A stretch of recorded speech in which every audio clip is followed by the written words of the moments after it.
Inaugurada em 1957, a Estrada de Ferro do Amapá foi um importante meio de desenvolvimento do estado durante mais de 5 décadas. Ela foi a principal via de escoamento do manganês, que foi explorado pela empresa Icome nos municípios de Serra do Navio e Pedra Branca do Amapari. Hoje, a ferrovia encontra-se em estado de abandono e o seu destino é incerto.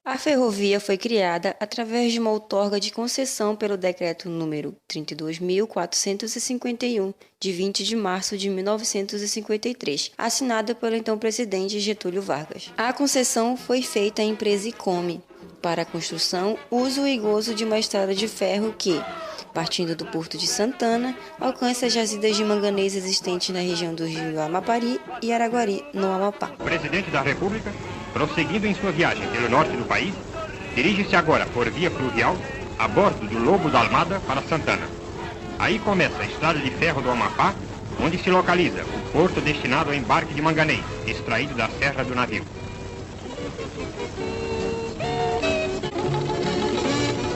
A viagem durou cerca de 1 hora, ao longo do braço norte do rio Amazonas. No palanque presidencial, o chefe do governo é saudado pelo ex-governador do território do Amapá, Sr. Janari Nunes, atual presidente da Petrobras. O presidente Juscelino Kubitschek leu seu discurso, em que destaca com orgulho o crescimento progressista do território do Amapá. Pondo a funcionar o mecanismo da esteira rolante, o chefe do governo declara inaugurado o Porto de Minérios de Santana.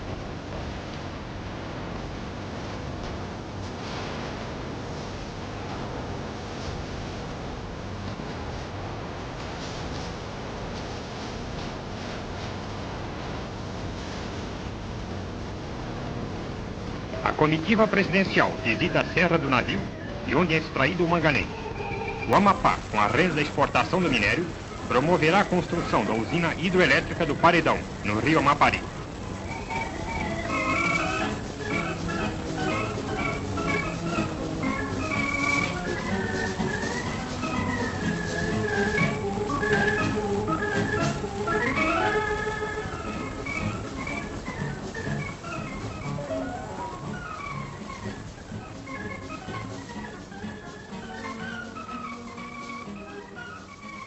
Eu vou dar um briefing rápido do início da Icome, porque fica difícil falar da ferrovia sem não falar da Icome. O doutor Antunes chegou aqui em dezembro, primeira vez que ele esteve aqui foi em dezembro de 46.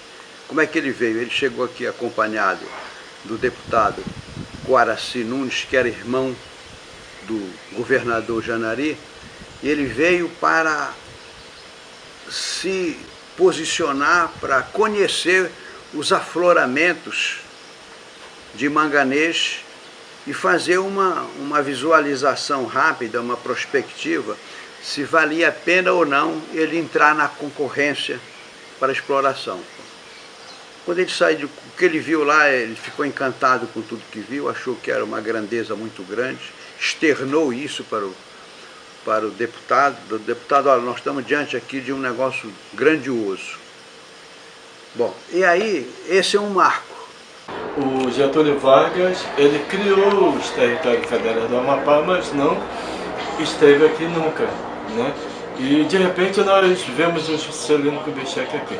Bom, ele era muito amigo do presidente da Icome, Augusto Antunes. Então essa relação de amizade, ela oportunizou um pouco aqui o contrato do manganês, que foi assinado nos anos 50, no ano 1950, em 1946, 47 mais ou menos. Houve um certo desenvolvimento daquilo que foi assinado, a construção de uma estrada de ferro que ligasse Serra do Navio até Macapá, né? Também a construção do pier, né? do grande porto, que era chamado Porto de Macapá, que era em Santana, que oportunizou o escoamento do minério do manganês para ser exportado. Isso antes era feito por um porto improvisado chamado Porto Platão. Aí depois, com a aceitação a partir do governo nacional, do governo federal, todo esse incentivo para a construção da estrada de ferro foi necessário. A presença da ICOME e a presença da estrada de ferro, ela se tornou assim bastante nítida, porque aí já dá para você vislumbrar o divisor de águas existente antes da construção da estrada de ferro e depois da construção da estrada de ferro.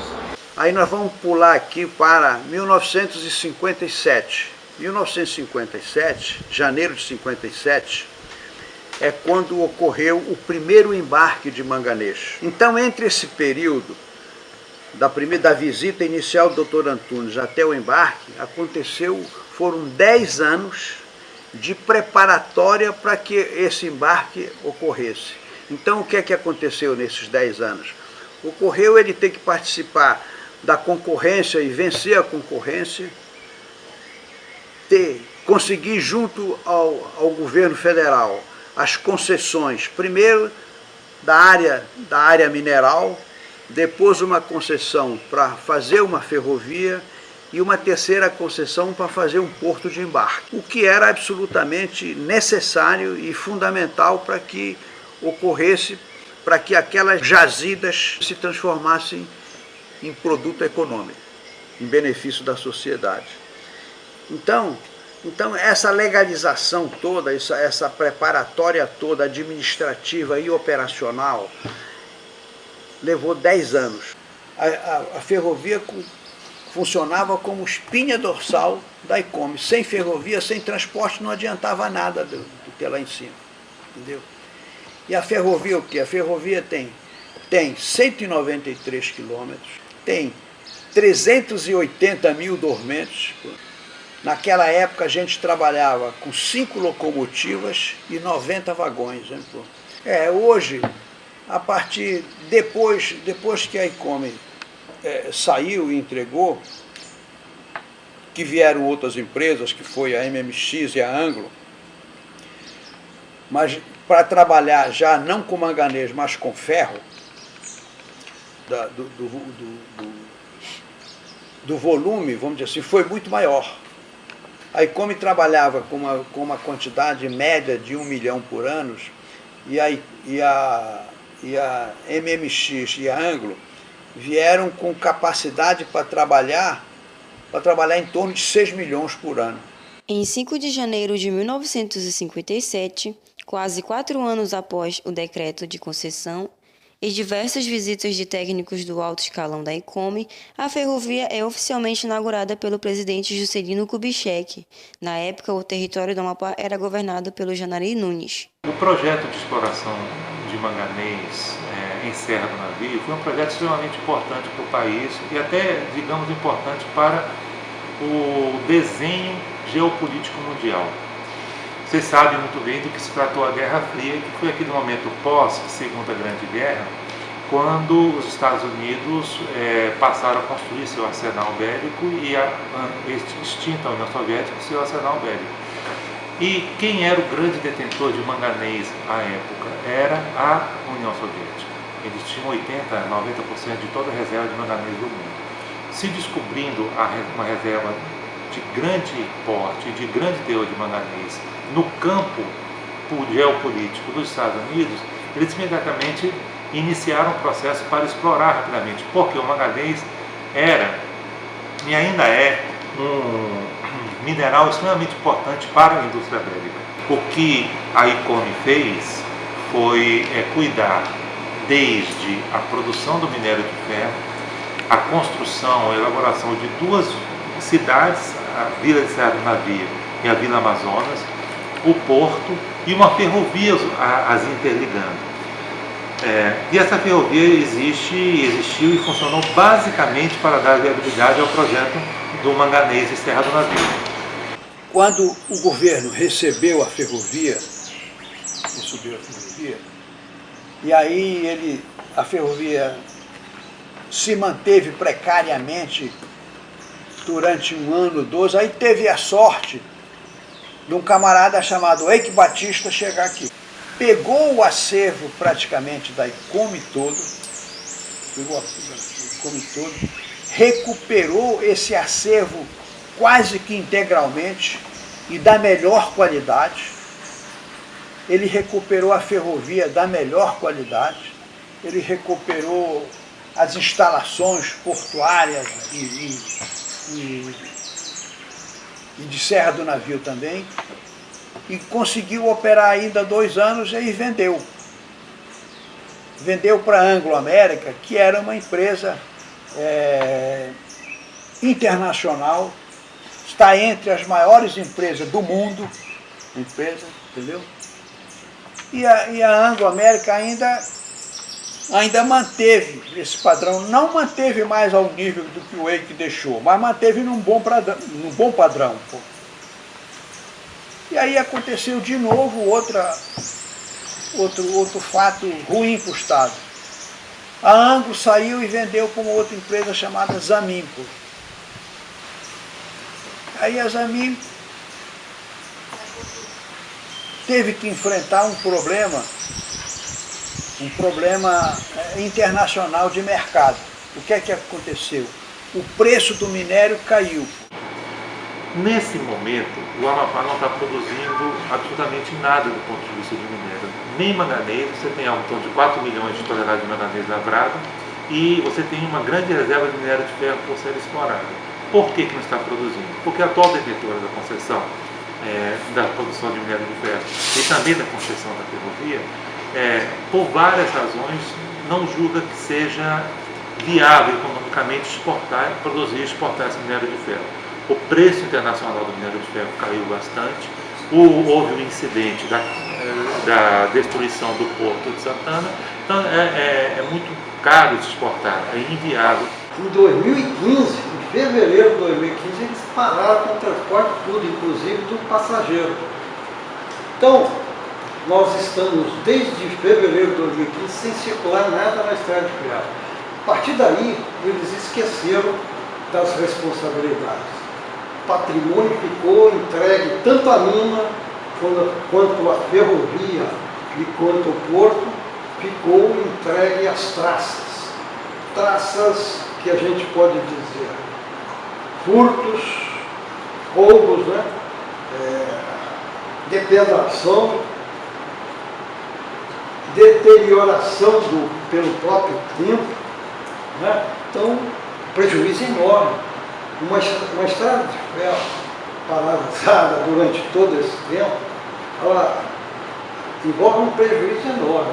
Primeiro que a concessionária deixou de cumprir aquilo que era para ela estar fazendo no dia a dia, que é a manutenção da via, reconstruindo a revitalização da linha que eles tinham prometido, deixaram de cumprir tudo isso. Eu acredito na ferrovia como um elemento ainda de desenvolvimento para o Estado. É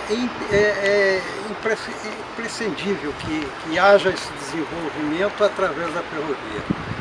Nós acreditamos que haverá o retorno da operação da ferrovia. A gente sente um nó na garganta, nós trabalhamos durante muitos anos aqui e o trabalho que nós, na época que fazíamos, era para uma empresa que hoje você não encontra nível de administração, de responsabilidade, você não encontra mais no mundo. Então é muito difícil encontrar o que foi a ICOME como uma empresa de administração.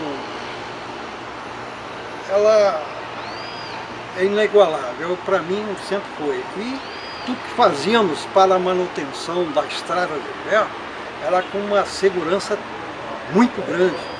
E, por exemplo, eu digo isso, por exemplo, já no finalzinho da ICOME, os trens que circulavam nós tínhamos uma manutenção tão eficaz, tão boa, né, que o percurso de Serra do Navio aqui em trens de passageiros já era feito em 5 horas.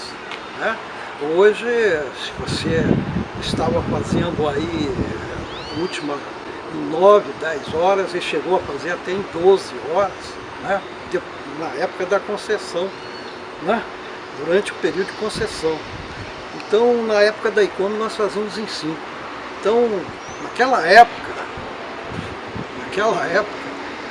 você tinha um volume de 100 mil usuários no transporte passageiro e hoje parece que não chega a 8 mil, 9 mil anuais.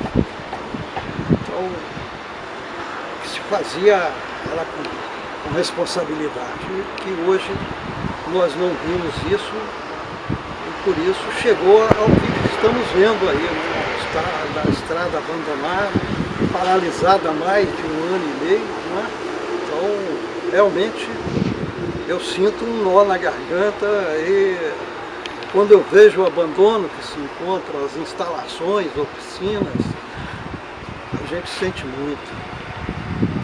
muita diferença do que é a responsabilidade do que é um abandono total, descaso total, né? Nós não podemos ficar quietos. Por isso que eu acho, que exatamente por não podermos ficar omissos a isso, que vai retornar essa ferrovia aí. E tem que retornar. Eu acho que é uma necessidade do Estado retornar com a ferrovia. Você não vai transportar minério em via rodoviária, e o custo é muito caro. Ainda mais agora que o preço do minério está lá embaixo, aí que é mais importante a ferrovia ser operacionalizada o mais rápido possível.